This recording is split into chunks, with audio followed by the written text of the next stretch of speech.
Executive and CEO of Sea Trust Institute, and we appreciate the opportunity to be here at the 2014 Learning Revolution Conference tonight and to tell you a little bit about our organization and about our environmental education programs. We are extremely thrilled with the people we get to present tonight. We have a couple of our interns here. We have Elise Cottrell and Jennifer Mwangi, both of whom have a hydrological engineering background, and they are both working in different aspects of our educational programs. Our educational director, Carolyn Stevenson, is here as well. Daniel Reed, who works with us to help develop curriculum, among other things, is an environmental scientist in the state of Tennessee, and he had another obligation this evening, so he is unable to join us for the presentation. So first of all, I'm going to tell you just a little bit about Sea Trust Institute and who we are and what we do. I'm not seeing, okay, I do see where to advance the slide, excuse me. So I'll go ahead and advance the slide unless that's Carolyn. Here's what we do. We are an environmental research and educational nonprofit organization. We're based in Washington State, but we work all over the world on environmental science and policy. We work in our local areas and communities, and we work globally. Last year we were working in Zambia and the lower Zambezi. This year we're in Vanuatu, a little island off of Fiji, as well as in West Africa with some ground projects in addition to our online and global research program. What do we do when we go to these places? We help communities by working with their grassroots knowledge, their anecdotal knowledge, their knowledge that only you have if you live in a place, and we put that together with the best global science to help them frame their decisions about climate change and other environmental adaptation, and to increase their resilience to disasters and to the things that are changing around them in their communities. To do that, you have to mix global knowledge with local knowledge and make it usable at a community level.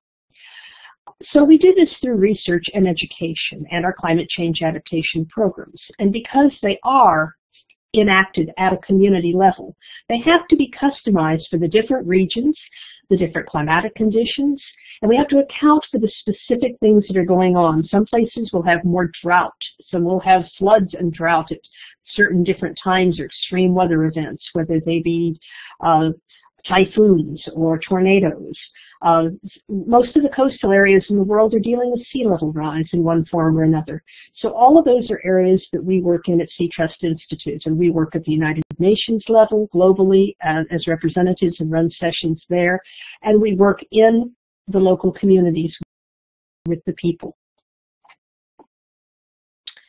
Part of what we do is build capacity when we go into these different regions of the world. We build it through, as it says here, collaborative experiences.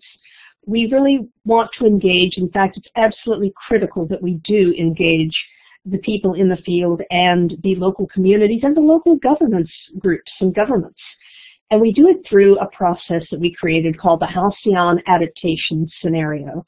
And this is a 6-step process through which we work with communities to actually come up with adaptation plans that they are vested in because we're using their knowledge. They're helping create it to the questions that are most important to them. Excuse me. And we do this through a number of areas here, as you'll see on this trajectory. On the far left, you see AWARE. That stands for Action Within a Resilient Environment, and that is a program we have for high school, or as we call them globally, pre-university students, so they can get their community service credits. In the United States, there are a number of states that require community service to graduate from high school, and there's some countries, for example, Nicaragua, that do the same thing. They require environmental public service specifically in order to be able to graduate from high school. So by participating in that program, they're allowed to gain those kinds of credits from us. We also have undergraduate and graduate internships, and we have 2 types of internships. One is a field internship, which the 2 tonight who are speaking will tell you more about. And then we also have, virtual internships, through which the students will work together in teams working on the research behind our field programs for that given year and the things we are working on at the United Nations. So a specific intern, if they do a really wonderful job in the virtual program, may be asked to have their research presented at our yearly presentations at the UN, or they might even be asked to come. Our field research interns, it really depends upon which field project they're working on, how local it is, how global it is. We also work with publications. We both create them and publish through C-Trust, and then our teams work together, and you'll hear more about this later, in publications that are published elsewhere. We currently have a book underway that we're soliciting chapters for. And then, of course, as I've mentioned, we have field projects. And this year, as I say, we'll be in Vanuatu, and we have one working in West Africa as well.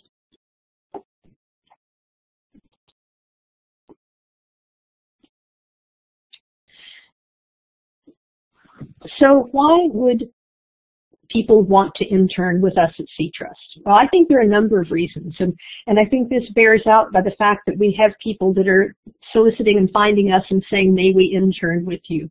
And that's because they get to do a variety of things, and it works to assist in our work, whether they can actually come and be with us, or whether they need to work in their home city, state, or country. Because of the differences in the kinds of needs that we have. They can participate virtually. They can participate totally virtually if they need to, and still be a full intern with C-Trust. Or they can work through a hybrid model where they interact in part. We have an online educational platform. They can interact in part through that, and then in part with peers around the world in their own communities or at conferences and meetings.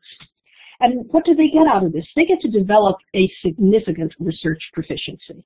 And the publications and the work that they're doing, that they'll be a part of, that their work is a part of, they'll get their credit for that.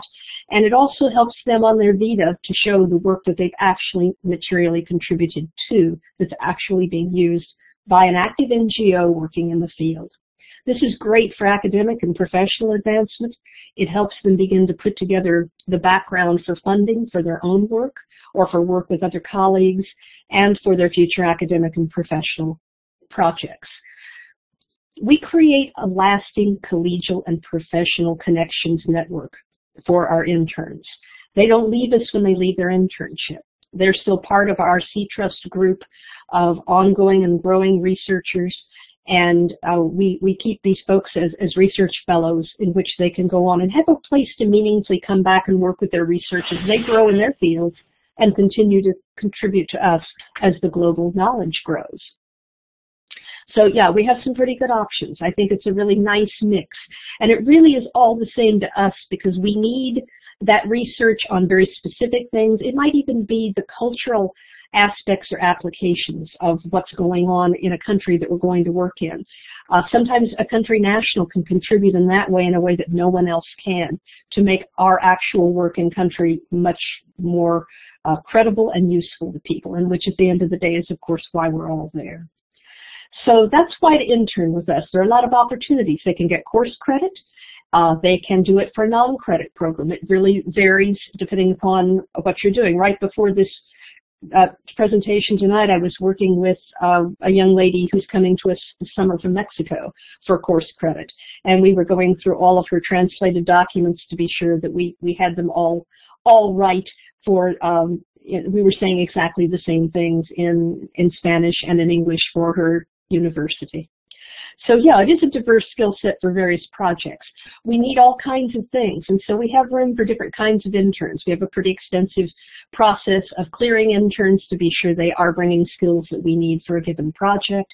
But once they get into the program, they get well trained and contribute a great deal.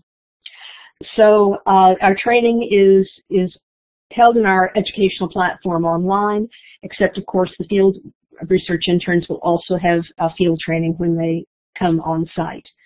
One of the ways we look at this is through what we call local to global and back again, and we came up with that because it makes sense.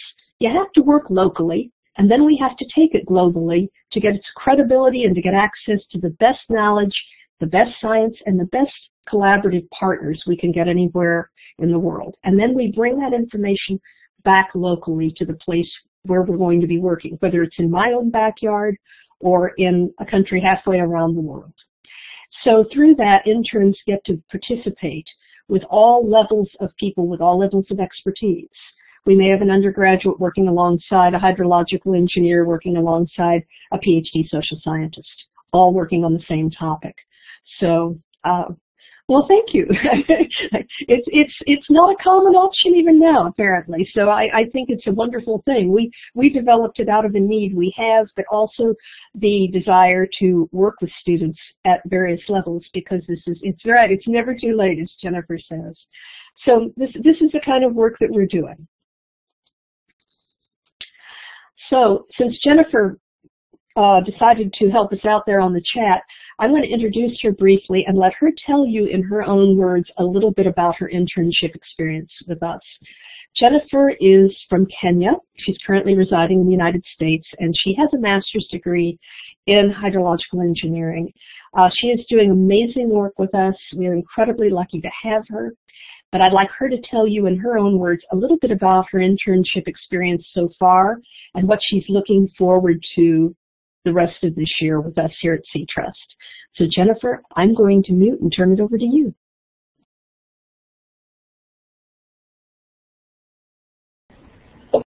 Thank you for the introduction, Lynn, and thank you everybody for joining us. And my name is Jennifer Mwangi. I'm one of the field interns. And last year, I decided that I didn't want to end up working in an environmental engineering consulting company. So I decided to do climate change adaptation, and I did a lot of Google search towards the end of last year and came across C-Trust and was very impressed, because most companies usually give internships to people who are in school, and I wasn't in school. And so I came in with a greenhouse gas research background. So that was different, but it kind of sort of fit into the climate change aspect. So I came in, didn't have any experience as far as curriculum development, but it's been really wonderful working with everybody, the whole team in C-Trust.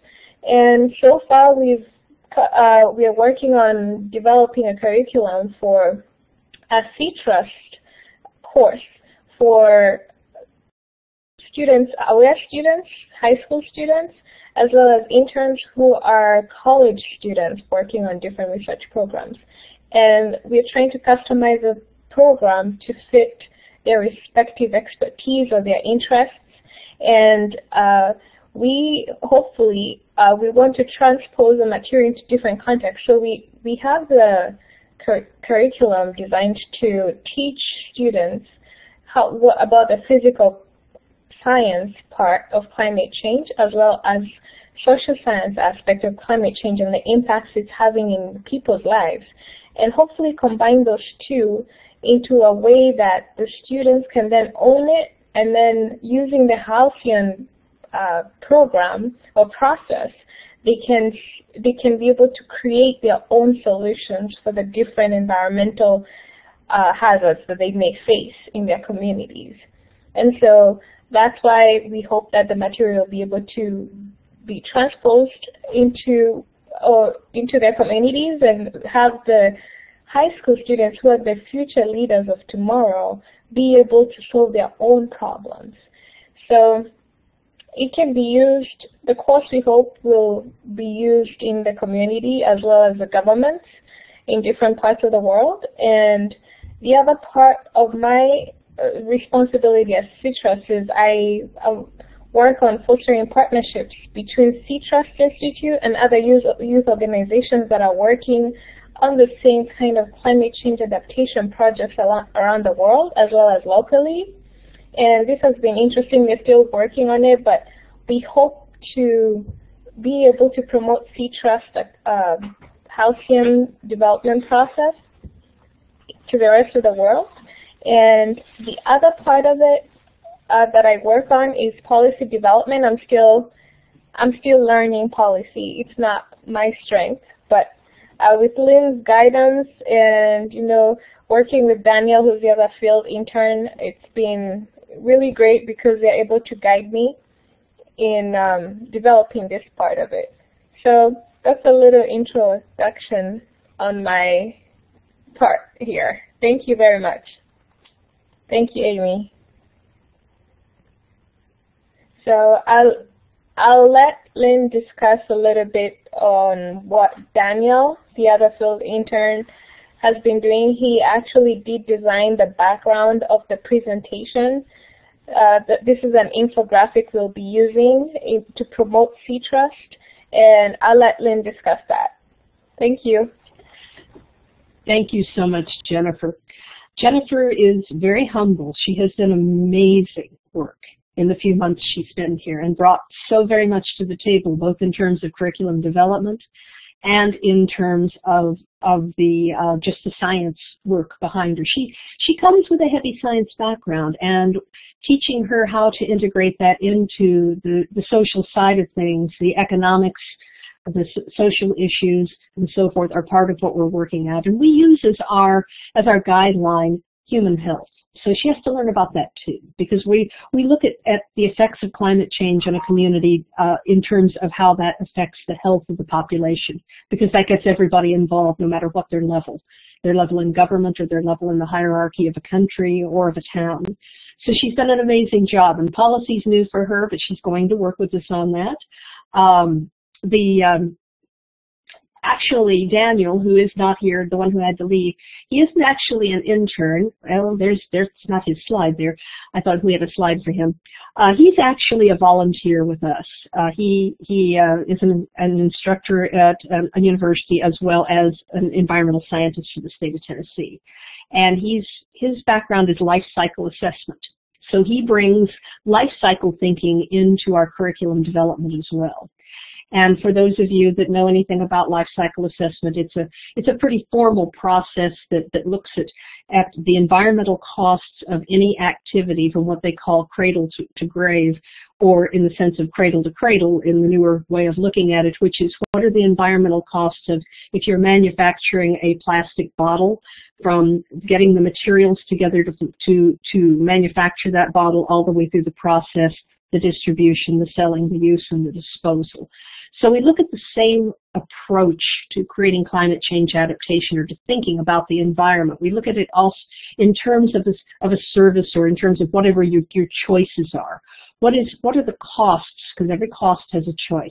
So he brings that kind of thinking into our educational programs and asks those kind of hard questions, because whatever you do we're consuming some energy, or we're having some kind of a pollutant effort.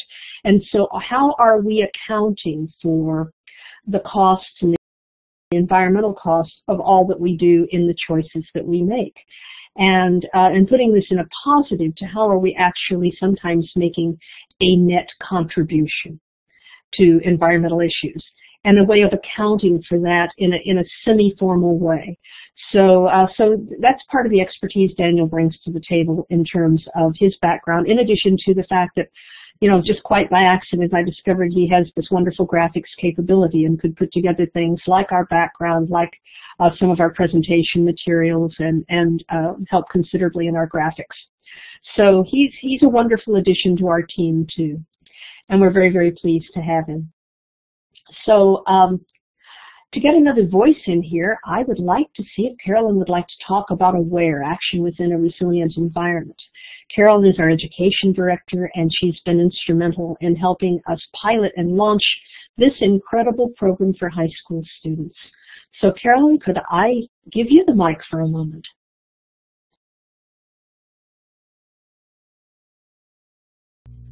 Carolyn, you can just click on the talk button once to turn your microphone on.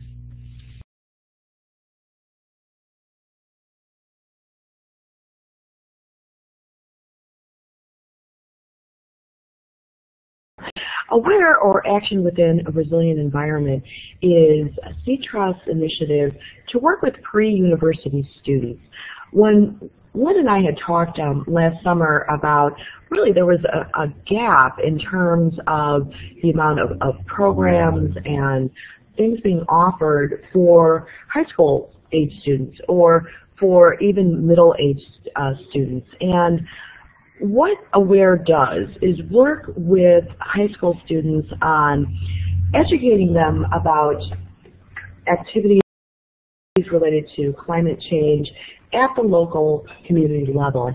And one of the benefits too with many of the schools in the U.S. and specifically with the schools that we're working with is that they have a service learning component too, where students are required to complete a certain amount of service learning hours in order to fulfill a portion of their graduation credit.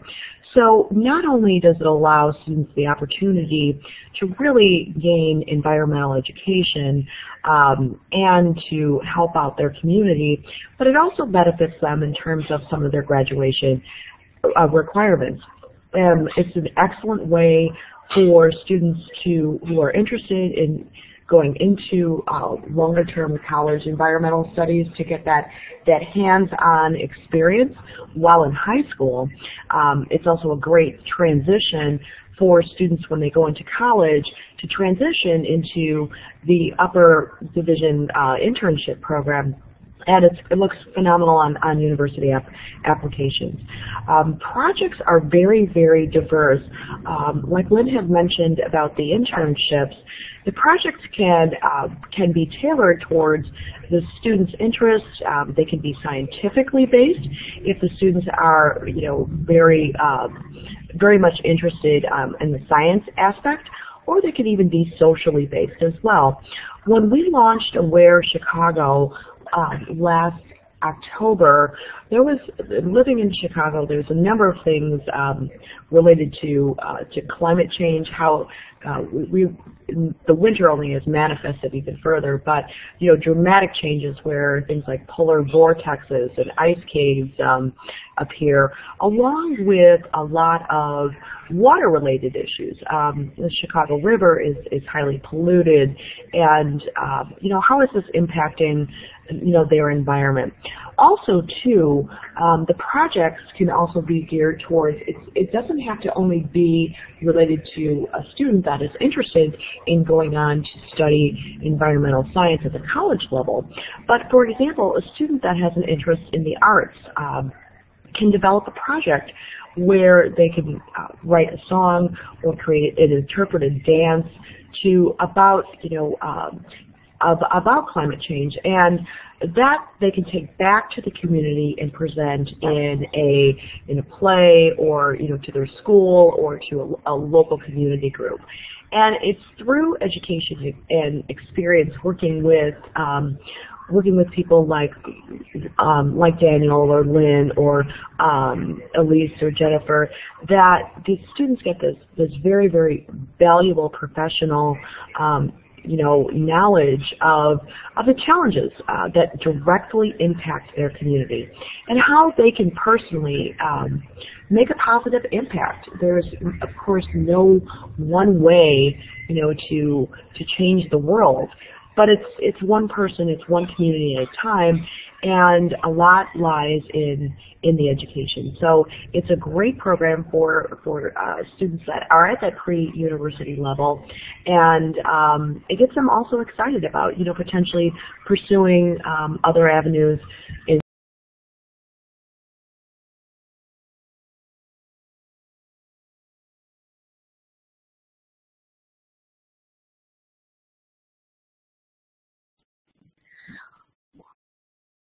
While we're waiting for Carolyn to get her audio back, this is Lynn. I'll step back in and say that thank you, Carolyn. That was a great, it was not just yours. Thank you very much for that wonderful explanation of AWARE. AWARE was incredibly exciting. We had students from inner city Chicago who would stand up and say things like, well, why didn't I know about this? People were very excited to know what was going on in their own backyard and how they could actually participate with that.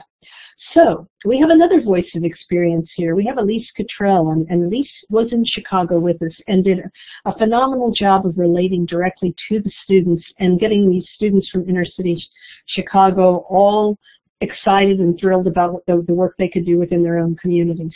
So I'm going to turn this over to Elise for a moment and let her tell you a little bit about her internship with us and what she's been able to do. She's still continuing to work with us to help develop videos and all sorts of things for us to use on our educational platform, because this project that Jennifer mentioned in curriculum development, it's never finished because we always have new things that we're adding to that curriculum.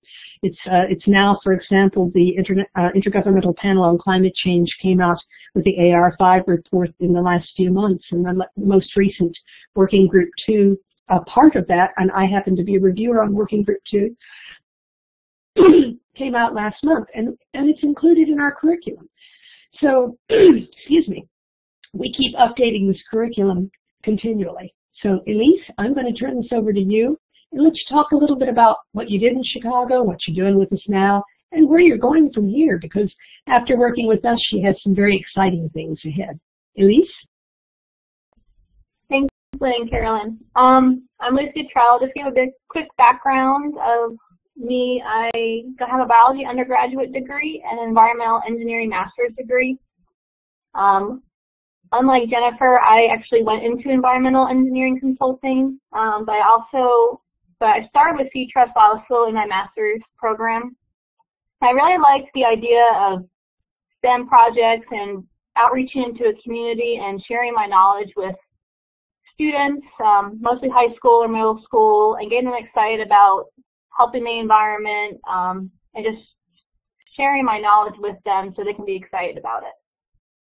So I had the privilege to go to Chicago to talk to the students about AWARE, and I was in charge of educating them on water issues mainly in Chicago. So I covered issues like the reverse of the Chicago River going into Lake Michigan and how that can cause contamination of a drinking water source like Lake Michigan, and also cause invasive species such as zebra mussels and Asian carp, which would completely destroy the food chain within Lake Michigan, and in return also destroy their economy in some areas. What was really interesting about teaching these students and talking with them is understanding their knowledge of science and the environment compared to others that I know. I brought up the fact that armadillos, due to climate change and it getting warmer, armadillos are actually more prevalent in the Midwest, whereas in previous years they were mostly in Texas, the southern states. And some of them were like, what are armadillos? So we had, it was things like that I was like, okay, well, there's certain things that they don't know about, there's certain things that they do, and having to relate it all to them was the most exciting part for me.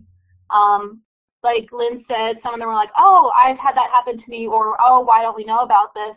One of it was Chicago is known for their sanitary sewer systems.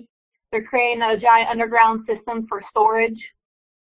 So we related back to one student had flooding in his basement, and I was saying, well, with this project, with the underground sewer systems and the storage systems, that they may not have that as a problem anymore.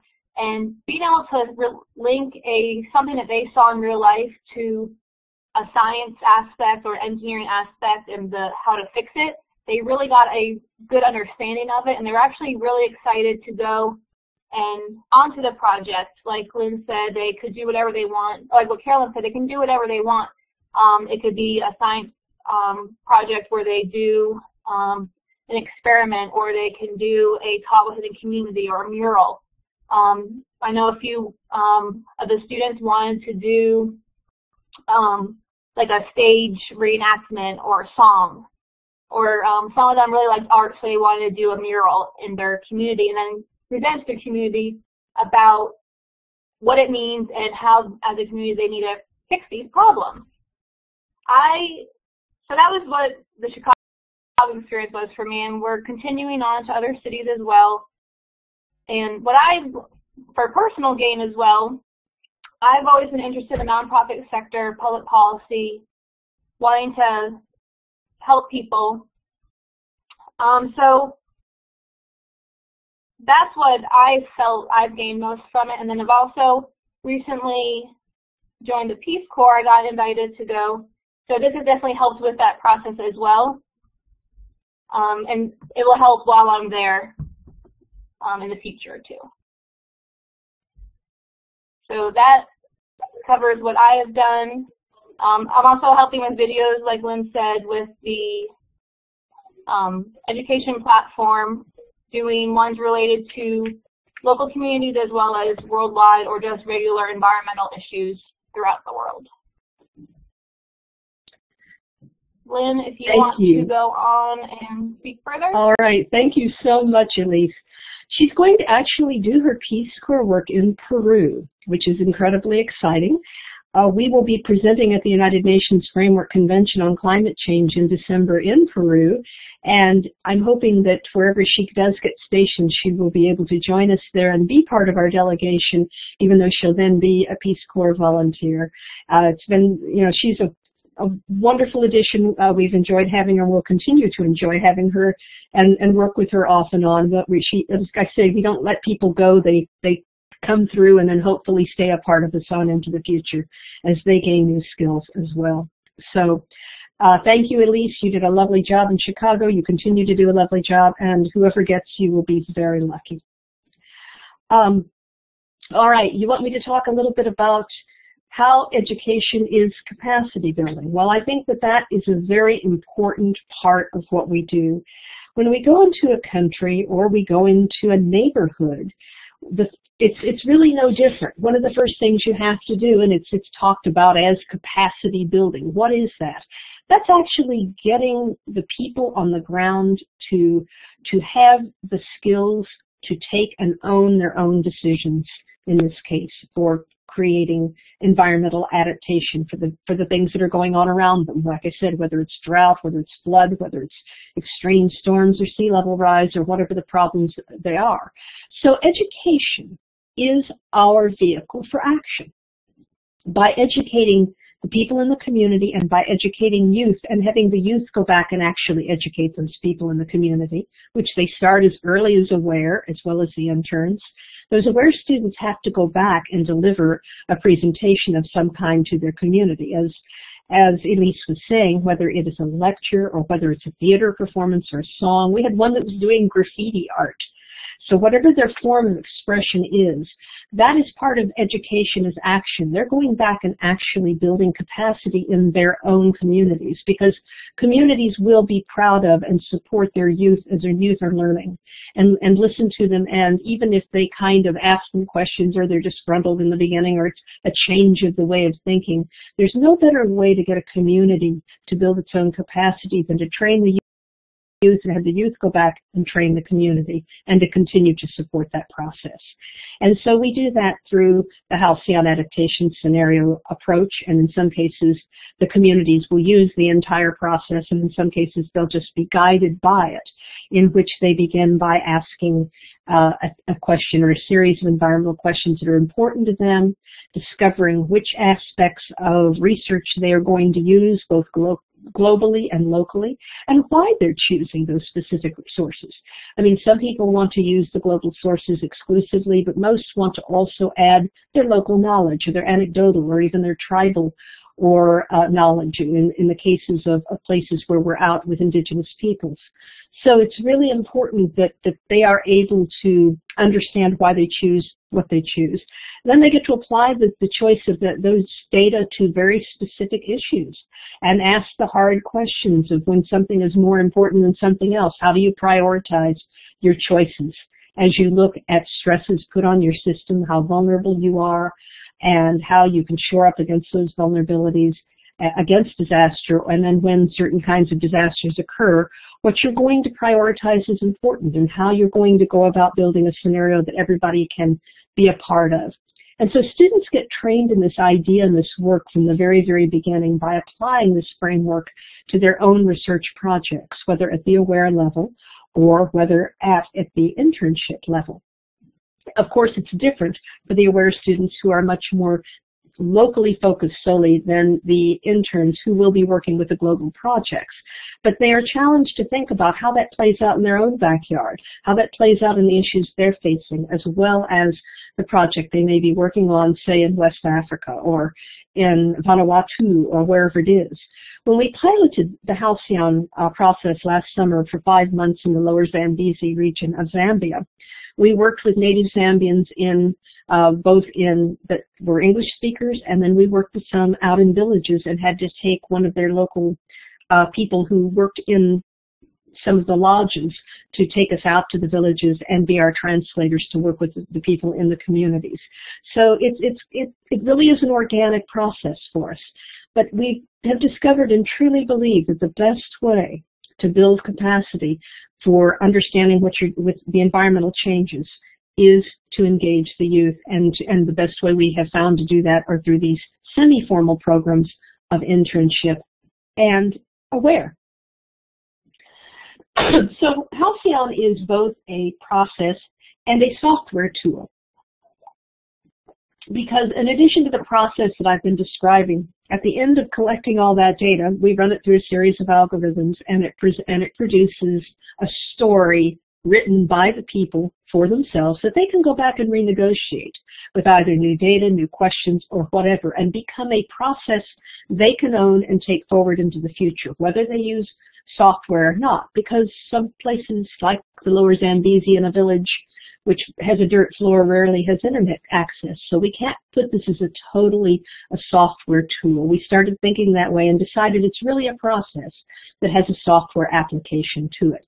When we can engage the technology, then we have the opportunity to do things like use data that we can collect on cell phone apps and things like this to enhance the level and the ability of this process to get them more global data and more verifiable scientific data. So it's scalable, and I think that's important, because in some cases just getting the conversation going is a very important piece. In other places they really need to access the local or the global, say, buoys for what's going on for ocean acidification. How's the chemistry changing, and where are the currents running differently, and what's it bringing to them? And hypoxia, which are the dead zones of low oxygen off the coast, for example. How is that spreading? Now, if you don't have any way of measuring that or knowing that, all you know is that your fish are dead, and you don't know why your fish are dead. If you understand why they're dead, and it's because that up the road you have an outfall of a particular pollutant that, or a bunch of nitrogen, or a bunch of runoff from an agricultural project that has actually created an algal bloom that took all the oxygen out of the water, and that's why the fish died, then you have a cause and effect, and you can work in your own local area. So that's at the local area. Then it also helps to give these folks a policy voice. So in addition to us taking this information through the United Nations level and talking, those particular people who participate in our process are also able to then take this to their local governments and have a science-informed policy voice directed by having participated in this project.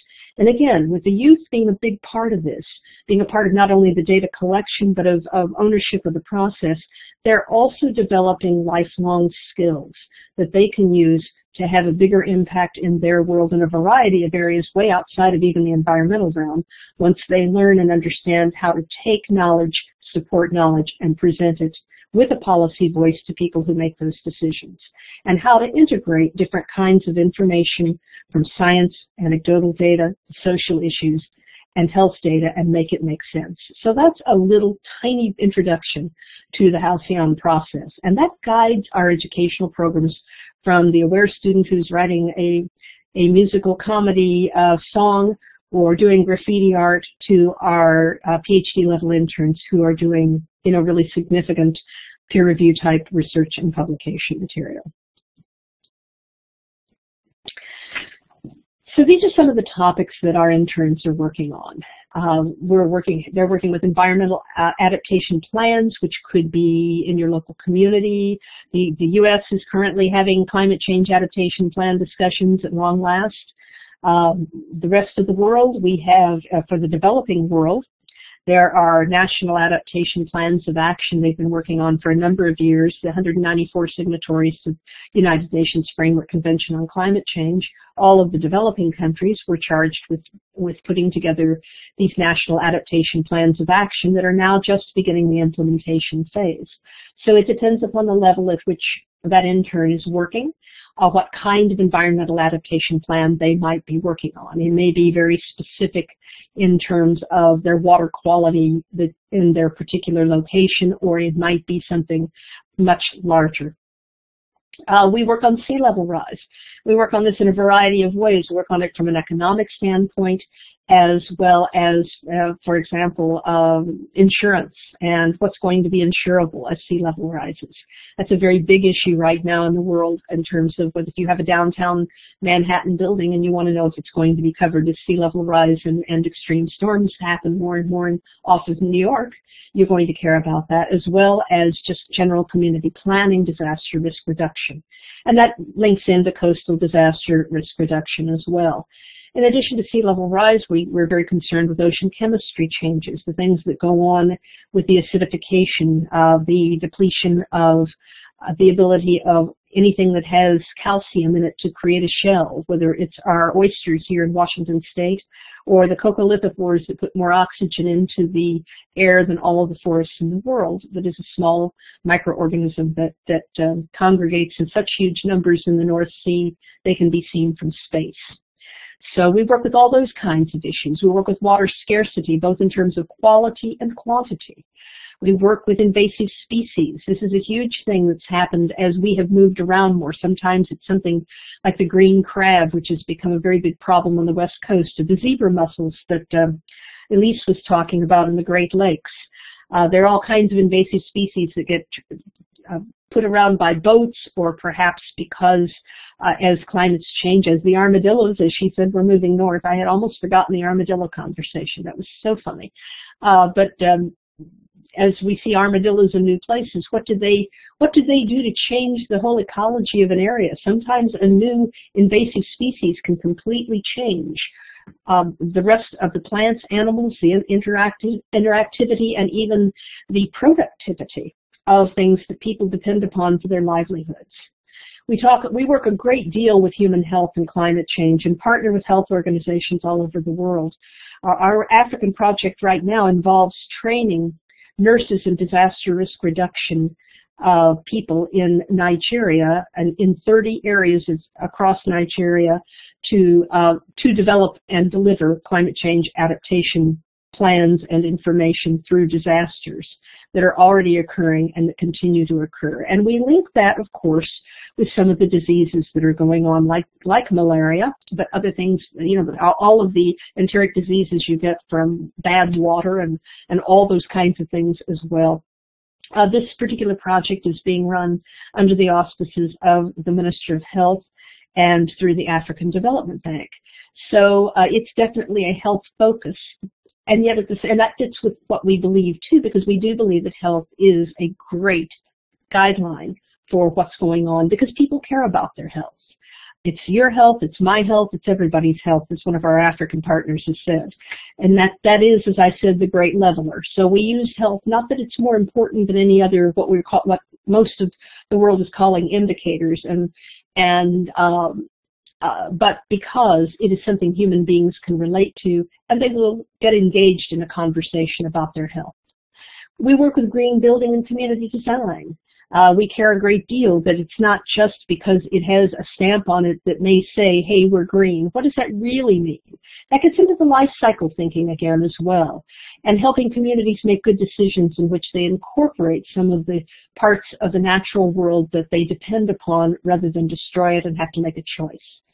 And again, finally, we take our work to the multilateral environmental policy arenas, not just the UNFCCC, but others. We were at Rio+20, and we're working now on the revised Millennium Development Goals and Hyogo Framework for Action and other multilateral environmental policy agreements that will be reauthorized in 2015.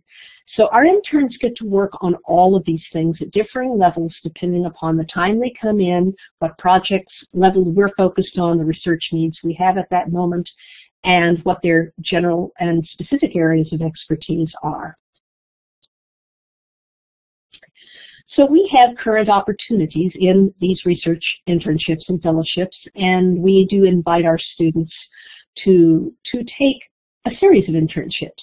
And when they do this, if they go, continue on, maybe take the first one, take the second piece, the third piece, they can become proficient enough to prepare some of their own full research papers for presentation and or publication in peer-reviewed journals, or presentation at different kinds of conferences, or even more informally at the community level.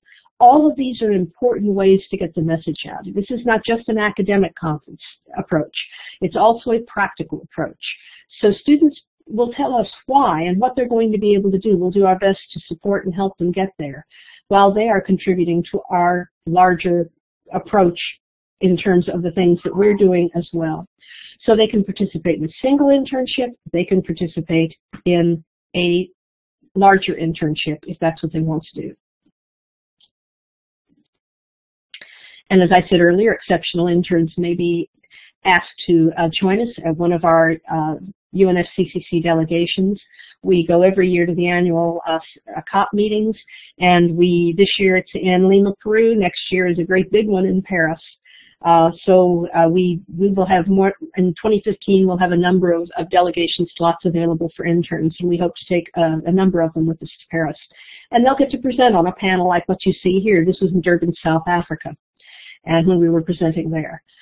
So this is, they'll get to be part of actually doing this kind of work. Not all interns will get to go. They'll have to be, they have to have some exceptional research and presentation capability. But even if they don't go, if we cite their work, they will get the credit for that.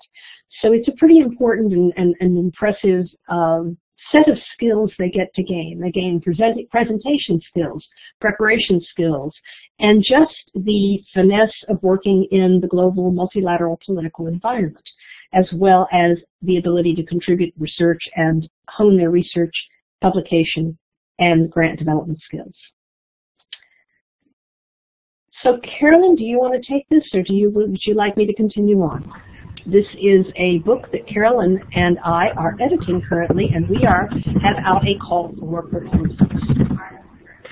Thank you, Lynn. And right now, Lynn and I are sending out we have sent out a call for proposals for a new edited book on promoting climate change awareness through environmental education. And this book is going to be actually very unique, because we have extended the call for proposals not just for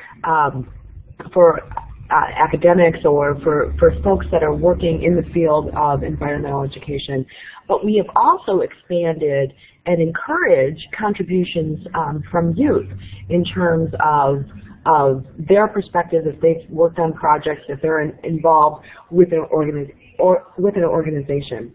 And this book will be published by IGI Global, and we're looking at a release time of sometime, mid-March or actually 2015. And the objective of this book is to really, try and discuss from multiple perspectives on an international level how education makes regional and international interdisciplinary scientific research, education, and policy accessible for building resilience to climate change at local and global levels. While there's no endpoint or a solution to climate change, an opportunity does exist at that nexus of education and research to create global awareness that catalyzes meaningful action in response to issues impacting the environment and in society. So the focus of this book is going to be on the ways in which education can be used to impact both sustainability and resilience to environmental change, including climate change. Both sustainability and resilience require renunciation of environmental, social equality, and economic demands, often referred to as those three pillars of sustainability. And, the whole goal, again, is to tie this back into what C-Trust does, the local to global and back again, experience in which, we want to hear the stories about what people are doing, and also encourage that youth contribution. So our proposal date, we're accepting proposals through July 31st, and for more information, or please feel free to also distribute the call to colleagues or to people that that may be interested in making a contribution. The website's there at the bottom. It's cceducation@ctrustinstitute.org, and if you go to that, if you would like more information, you can also check out, feel free to email and we'll send along more information. But it is a great opportunity to share your stories, and we have received a number of proposals already from a variety of from folks from a variety of different countries. So, but we're still also open for accepting additional proposals. So thank you so much. I'm going to, let's see, I think we're going, this is the youth contribution. We have a special set of guidelines too for how to write a manuscript. I mean, we're talking about students that have, never probably written in that formal academic sense, but we are, very, very much interested in having a space in the professional book where their voice can be heard online.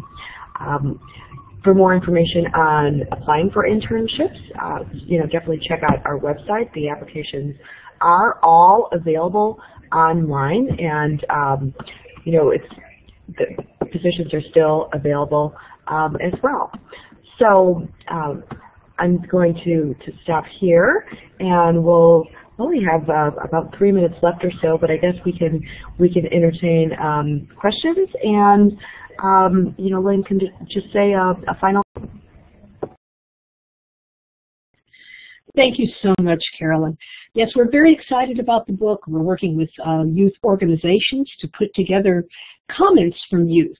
Why are we doing that? Because in addition to having them potentially write some of the not a total article, say, or a total chapter, but for them to work together to contribute to this, we want to hear from youth about what's working and what's not working in climate change adaptation, and how education has impacted what they know, so that we can actually use that as a filter to look at the academic contributions we get and see where the connects and the disconnects are. So we're very, very actively soliciting youth input, and if any of you know what that's all, know a youth organization that would like to coordinate gathering some of those information, we have one right now, for example, who has a connection with the World Scouts and is working to collect information from them and comments about how their environmental educational experience has impacted their work in climate change adaptation and the ways that they see influencing things in their own communities and the communities that they're working in. So again, we really appreciate it. I see that Amy has offered to let us post in this call and some other networks. We would love any of the rest of you, please contact us and let us know where we might get the word out, because the more the better for us at this point. And because the more widely this conversation is held, the better it's going to be.